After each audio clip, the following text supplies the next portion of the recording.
What's happening, Hardscapers? Today we're going to be talking about the frustrations of doing a partial lift and relay. Let's get into this.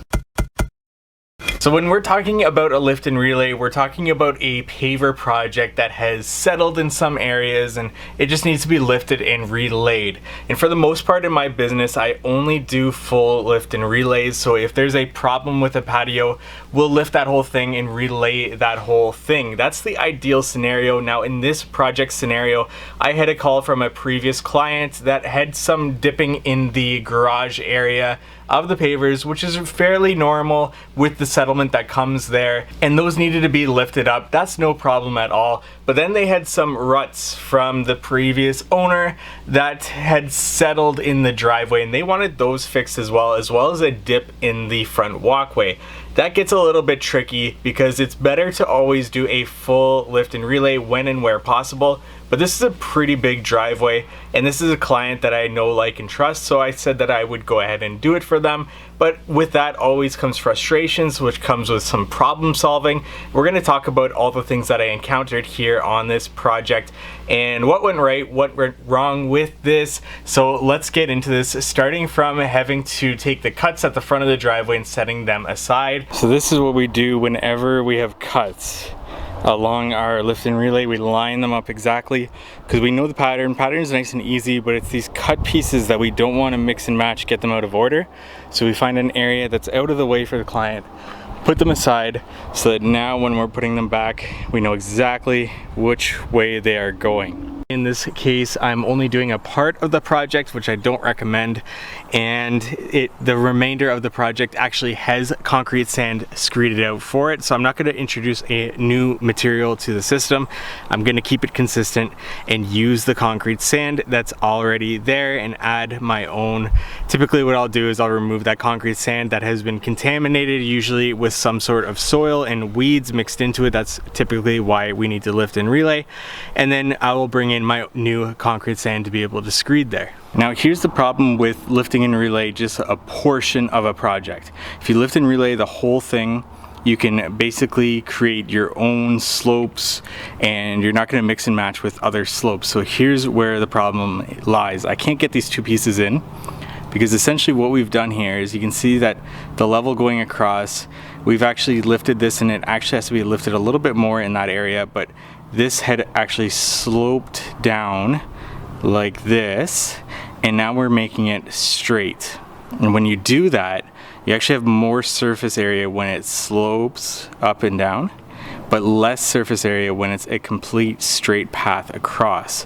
So you lose some space in between your pavers. So everything has to be butted up nice and tight, closer and closer to be able to squeeze these pieces in. Those were a little bit difficult. It's getting more and more harder here.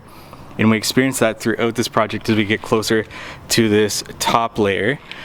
And that's the problem with lifting and relaying just a portion of a project, because you're going to run into these scenarios, and that's why we try to do an entire project.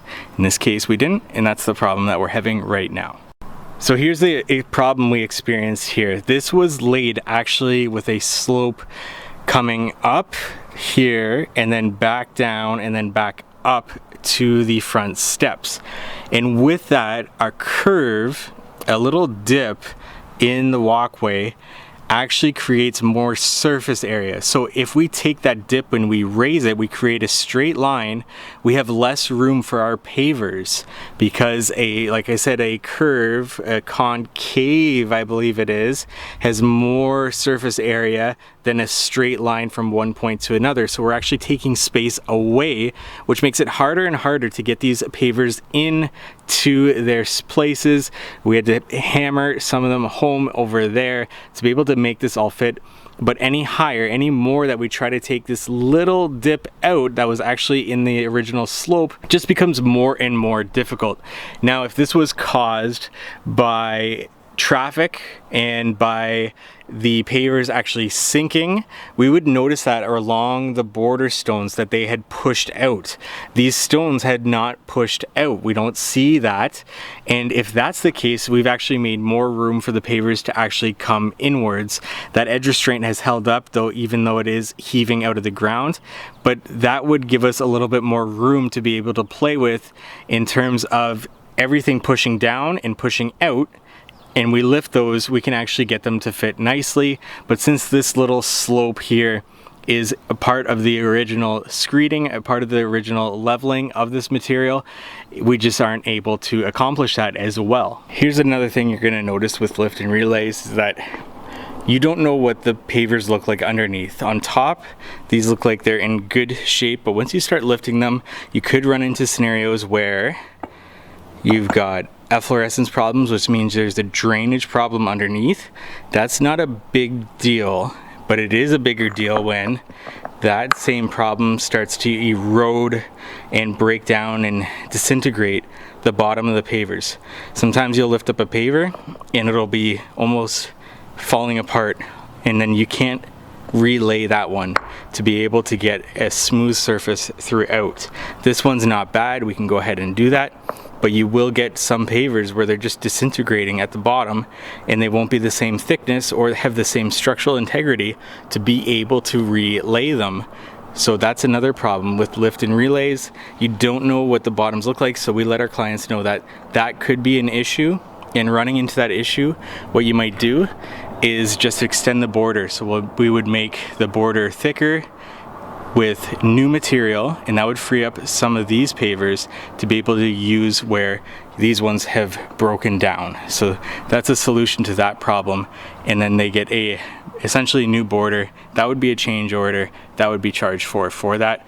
Just something you might want to let your clients know about with lift and relays. Right here's another problem with lift and relays. This cut wasn't done by me, and it also may have been manipulated with the way I laid, depending on my slope and how that matched up with the previous slope, but that's a problem. And there's two options we can do with this. We can shimmy our stones down a little bit. With this pattern, it doesn't really work that well to be able to do that to get a nice straight line.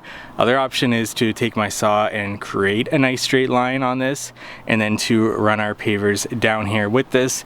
What I'm gonna do is I'm gonna try to shimmy a little bit, see if I can get my pavers in and get a nice straight line with this. If not, I'll run my saw along this line, make a nice score and make a nice straight line with this and clean it up. So we did get everything to squeeze in here. We did have to shove the rest of our pavers back to get a nice straight line on this. It worked out. We got it just in enough, and it looks much better than it did before, and we are off to the races here. And that is our project there. We're nice and flush, about a 1/16 of an inch higher than the driveway floor, just in case there's a little bit of settling. We've got our polymeric sand installed, and this is back to as good as we could possibly expect, being that we're tying in a lot of different slopes coming from the front walkway down to the end of the driveway here, and the driveway actually slopes once it gets to the end of the road as well. So